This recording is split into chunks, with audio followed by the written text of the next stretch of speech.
नमस्कार। श्री कल्याण राजकीय कन्या महाविद्यालय सीकर से मैं इंदिरा सारस्वत सह आचार्य हिंदी। प्रिय बच्चों, आज के इस वीडियो क्लास में आपका स्वागत है। हम अध्ययन की सतत कड़ी में कबीर दास के इस पद की व्याख्या करेंगे। काहेरी नलिनी तू कुमलानी, तेरे ही नाल सरोवर पानी। जल में उत्पत्ति जल में पास, जल में नलनी तोर निवास। ना तली तपति न ऊपरी आग, तोर हेतु कऊ कासनी लाग। कहे कबीर जे उदिक समान, ते नहीं मुए हमरे जान।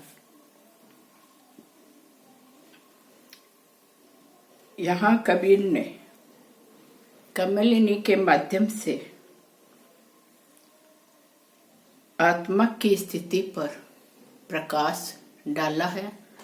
कवि ने जीवात्मा और परमात्मा की एक रूपता पर भी प्रकाश डाला है। अनुक्ति अलंकार के माध्यम से कबीर कहते हैं, शाब्दिक अर्थ नलिनी के पक्ष में कबीर कहते हैं, हे कमलिनी तू क्यों मुरझा रही है। काहेरी नलिनी तू कुमलानी, हे कमलिनी तू क्यों मुरझा रही है। तेरे ही नाल सरोवर पानी, कि तेरी नाल सरोवर में तालाब के पानी में डूबी हुई है। फिर तुम्हारे कुमलाने का क्या कारण है, क्या वजह है। जल में उत्पत्ति जल में वास, कि कमलिनी का जन्म भी जल में ही होता है और जल में ही सदैव वह निवास करती है। जल में नलिनी तोरे निवास, कि सदैव जल में ही तुम रहती हो। न तो तू नीचे से तपती है, न तेरे ऊपर आग है। ना तली तपती, कि तुम्हारे नीचे कोई आग है, ना ऊपर आग है, ना नीचे तपन है। तोर हे तू कहू कासनी लाग। फिर जल में रहने के पश्चात भी तुम्हारे मुरझाने के कारण क्या है। कबीर उसके मुरझाने का कारण खोज लेते हैं, पूछते हैं कि तुम्हारा कहे कबीर जो उदिक समान, ये नहीं मुए हमरे जान। तोर हेतु कऊ कासनी लाग, कि कबीर कहते हैं कि क्या तुम्हारा किसी से तुम्हारा प्रेम हुआ है। कि कबीर को प्रतीत होता है कि कमलिनी का सूरज से प्रेम है, इसीलिए वह मुरझा रही है। कबीर कहते हैं कि जो परमात्मा के समान हो गए हैं, ऐसी जीवात्माओं की कभी मौत नहीं होती है और वे सदैव अमर ते नहीं मुए हमारी जान। कहे कबीर जो उदिक समान, कबीर कहते हैं जो जल के समान हो गए हैं। तो कबीर के विचारानुसार कि ऐसी जीवात्माओं की कभी मृत्यु नहीं होती है। ते नहीं मुए हमारे जान, कि मेरी समझ में, मेरे विचारानुसार ऐसी जीवात्माएं अमर हुआ करती है, उनकी मृत्यु नहीं होती है। लेकिन कवि का जो अनुक्ति के माध्यम से कबीर जीवात्मा को शिक्षा देना चाहता है, तो कबीर जीवात्मा से कहते हैं कि आत्मा तू क्यों दुखी है। नलिनी प्रतीक किसका है, आत्मा का। तेरा मूल ही परमात्मा है, परमात्मा से ही तुम्हारा जन्म हुआ है, उसी में स्थित है और उसी में विलीन हो जाएगी। कि जीवात्मा और परमात्मा अलग नहीं है, जीवात्मा परमात्मा का ही अंश है।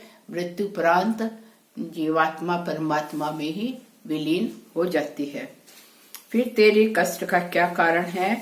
कि जो दैविक दैहिक भौतिक जो कष्ट हैं, वे तो मात्र शरीर के कष्ट दैहिक और कष्ट होते हैं,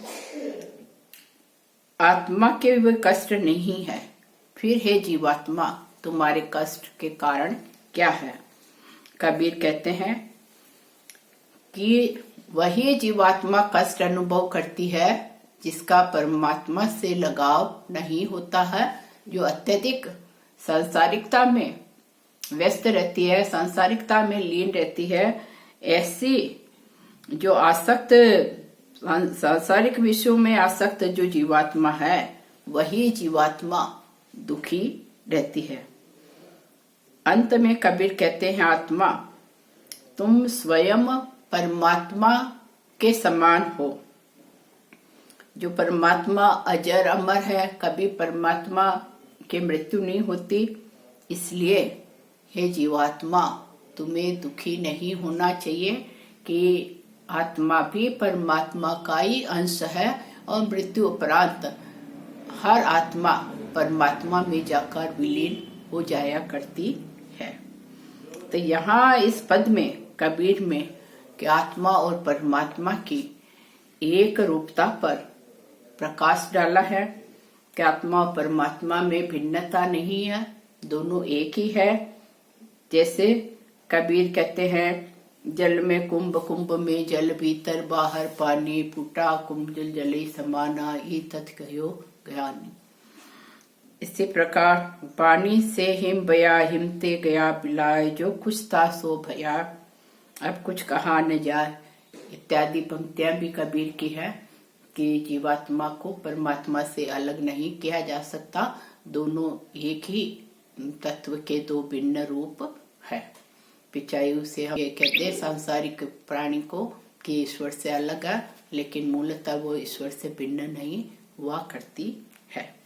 तो यहाँ इस पद में कबीर ने अनुक्ति अलंकार का प्रयोग किया है और कबीर का संबोधन जीवात्मा के प्रति है कि उसे संसार के माया मोह में आसक्ति में लिप्त नहीं होना चाहिए और इनसे संसार से निर्लिप्त रहते हुए वो परमात्मा से ही वो प्रेम से करना चाहिए। धन्यवाद।